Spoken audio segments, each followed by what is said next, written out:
Hello everyone, this is your educator Mansi Gupta. Welcome to ready for study. आज हम class 10th की सामाजिक विज्ञान यानी कि एसएसटी की वर्कशीट करने जा रहे हैं. ये आपकी एसएसटी वर्कशीट 70 है. ठीक है, 70 नंबर के आपके कार्यपत्रक है और इसकी जो डेट है वो है 20 जनवरी 2022. ठीक है, तो यहाँ पर आपको अपना नाम लिखना है, यहाँ पर आपको अपने टीचर का नाम लिखना है जो आपको सामाजिक विज्ञान पढ़ाते हैं और फिर आपको आपकी वर्कशीट स्टार्ट करनी है. आज हम आपकी जो इतिहास की किताब है उसका चैप्टर नंबर 3 स्टार्ट करने जा रहे हैं. आज आपके जो है नए चैप्टर की बिगिनिंग है, भारत में राष्ट्रवाद. आपने अपनी किताब में, इतिहास की किताब में प्रथम अध्याय में क्या पढ़ा था? यूरोप में राष्ट्रवाद. आज हम बात करेंगे कि वो जो राष्ट्रवाद था यानी कि देश प्रेम की जो भावना थी वो भारत में कैसे उभरी. ठीक है प्रिय विद्यार्थियों, अब हम भारत में राष्ट्रवाद के बारे में पढ़ेंगे. इस अध्याय में हम भारत में स्वतंत्रता संग्राम के विभिन्न पहलुओं के बारे में पढ़ेंगे. देखो, आपको पता है 1857 की क्रांति होती है जिसमें सभी भारत के लोग एकजुट होकर विदेशी राज के खिलाफ जो है लड़ाई लड़ते हैं, लेकिन कुछ कारणों की वजह से ये जो आंदोलन होता है वो फेल हो जाता है. ठीक है, असफल रहता है. लेकिन उसके बाद लोगों को अब ना एक उनके अंदर एक राष्ट्रवाद की भावना आ गई है, देश प्रेम की भावना आ गई है. ठीक है, इसीलिए भारत में आधुनिक राष्ट्रवाद के उदय की परिघटना उपनिवेशवाद विरोधी आंदोलन के साथ गहरे तौर पर जुड़ी हुई थी. यानी कि अब जो राष्ट्रवाद की जो परिघटना उभर रही थी, राष्ट्रवादी आंदोलन उभर रहे थे, उनका एक ही लक्ष्य था, उपनिवेशवाद विरोधी सरकार का अंत करना. ठीक है, यानी कि उपनिवेशवाद विरोधी आंदोलन जो है उसको ज़्यादा से ज़्यादा बढ़ावा देना. उपनिवेशवाद का मतलब होता है ब्रिटिश शासन का. ठीक है, तो ब्रिटिश शासन का विरोध करना उनका मुख्य उद्देश्य बन गया था. औपनिवेशिक शासकों के खिलाफ संघर्ष के दौरान लोग आपसी एकता को पहचानने लगे. अब लोग जो उनके अंदर एक एकता आ गई कि भाई हाँ, सभी लोग तो भारत के लोग हैं, भारत के भाग हैं, तो हमारे को अपने इस भारत को आज़ाद कराने के लिए मिलकर लड़ना चाहिए. तो उत्पीड़न और दमन के साझा भाव ने विभिन्न समूहों को एक दूसरे से बांध दिया. अब लोग जो है अपने आप को एक देश के भाईचारे के रूप में देखने लगा कि हाँ भाई, वो भी तो मेरे देश में रहता तो वो मेरा ही भाई है. राष्ट्र प्रेम की भावना लोगों के अंदर एक जो है वो उसका जागरण होने लगा. अब देखो, इसी बीच क्या होता है, 1914 में प्रथम विश्व युद्ध प्रारंभ हो जाता है. ठीक है, और इस युद्ध में क्या होता है, अंग्रेजी सरकार जो है भारत के लोगों से वायदा करती है कि अगर भारत के लोग अंग्रेजों की तरफ से उस युद्ध में एज अ सैनिक बनकर लड़ेंगे ब्रिटिश सरकार के लिए, तो ब्रिटिश सरकार भारत को आज़ाद कर देगी. ये उन्होंने वादा किया था. ठीक है, तो अब प्रथम विश्व युद्ध शुरू हो जाता है और विश्व युद्ध का जो है भारत के अर्थव्यवस्था पर, भारत के समाज पर बहुत दूरगामी प्रभाव पड़ता है. हम उसकी चर्चा करेंगे कि क्या क्या प्रभाव पड़ता है प्रथम विश्व युद्ध का भारत पर. विश्व युद्ध ने एक नई आर्थिक और राजनीतिक स्थिति पैदा कर दी थी जिसके कारण रक्षा व्यय में भारी इजाफा हुआ. अब देखो भाई, लड़ने जा रहे हैं, फौज के लिए तो हमारे को क्या चाहिए? पैसा चाहिए. क्यों? क्योंकि सेना में जो जा रहे हैं उनको कपड़े भी तो देने हैं, उनको औजार भी तो देने हैं, उनको खाना वाना भी तो खिलाना है, उनकी डाइट भी अच्छी रखनी है. तो इस दौरान क्या होता है, रक्षा व्यय में यानी कि सैनिक वगैरह को रखने में बहुत खर्चा करना पड़ता है. इस खर्चे की भरपाई करने के लिए युद्ध के नाम पर कर्जे भी लिए जाते हैं. ठीक है, और करों में वृद्धि की गई. अब जब कर्जा लिया है तो उस कर्जे को चुकाने के लिए पैसा चाहिए, तो गवर्नमेंट ने पैसा का अरेंजमेंट कहाँ से किया? करों में वृद्धि कर दी, टैक्सेस लगाने शुरू कर दिए. कौन कौन से टैक्स लगाए? सीमा शुल्क को बढ़ा दिया गया और करों में, आय कर में वृद्धि कर दी गई. ठीक है, युद्ध के दौरान कीमतें बहुत तेजी से बढ़ी. 1913 से 1918 के बीच कीमतें दोगुनी हो गई थी, जिसके कारण आम लोगों को मुश्किलें जो है वो आम लोगों की मुश्किलें बहुत ज़्यादा बढ़ गई थी. अब सभी लोग युद्ध में गए हुए हैं. ठीक है, जो किसान खेती करते थे, किसानी करते थे, उनको भी सरकार पकड़ पकड़ के कहाँ ले गई है? लड़ने के लिए लेके चली गई है. तो अब खेती कौन करेगा? कोई बचा ही नहीं खेती करने वाला, है ना. वुमेन्स भी कितना कर लेंगी. तो ऐसे में क्या हो रहा था, खाने पीने की कमी हो गई थी, तो उनकी कीमतें बहुत तेजी से बढ़ गई थी.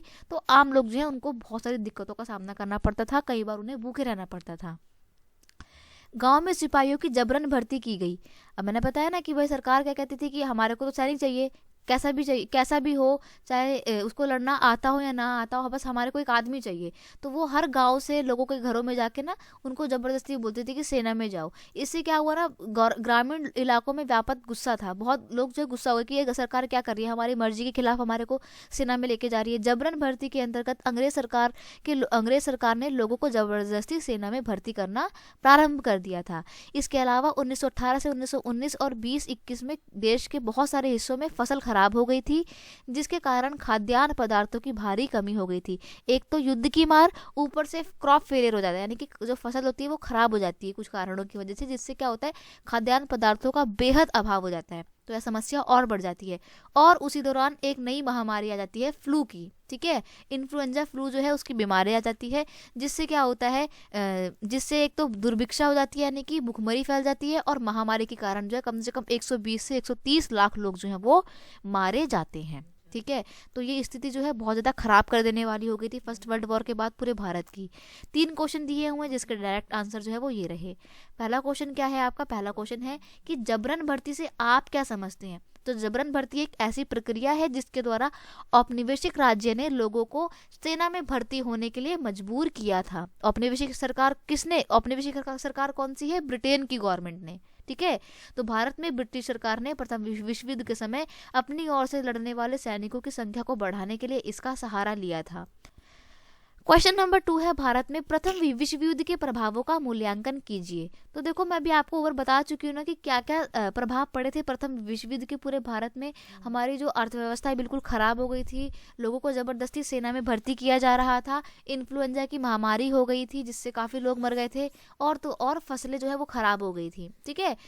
फिर गवर्नमेंट ने क्या करा, उसने जो है अपने रक्षा व्यय उसका बढ़ गया था, तो उसने बहुत ज़्यादा करों को लगा दिया। तो स्थिति मतलब कुल मिला के बहुत ख़राब हो गई थी। इसका आप स्क्रीनशॉट ले लीजिए, आपका क्वेश्चन नंबर 2 सिर्फ इतना ही है, ठीक है।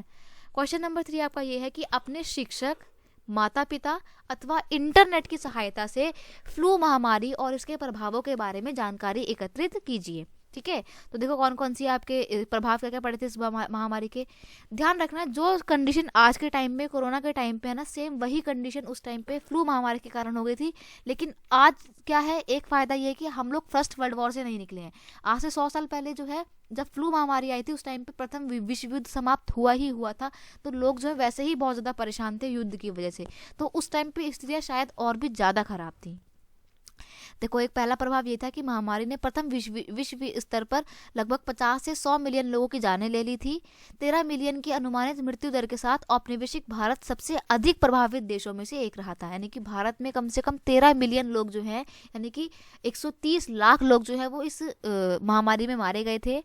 संयुक्त राज्य अमेरिका में सकल घरेलू उत्पाद GDP में जो है 1.5% की कमी आई थी, और उत्पादन जो है वो भी 2.1% तक के करीब घट गया था, गिरावट आई थी उत्पादन में भी। उच्च मुद्रास्फीति यानी कि महंगाई जो है वो एकदम ऊंची दरों पे पहुंच गई थी। आर्थिक गतिविधियों में गिरावट के परिणाम स्वरूप शेयरों पर वास्तविक रिटर्न में काफी गिरावट आई। वही कि स्टॉक मार्केट जो था वो बिल्कुल धड़ल्ले से नीचे गिर गया था। स्टॉक्स की कीमत जो है वो बिल्कुल कम हो गई थी। तो जो एक टाइम समय में करोड़पति लखपति हुआ करते थे वो बिल्कुल कंगाल हो गए थे इस टाइम पे आके, ठीक है।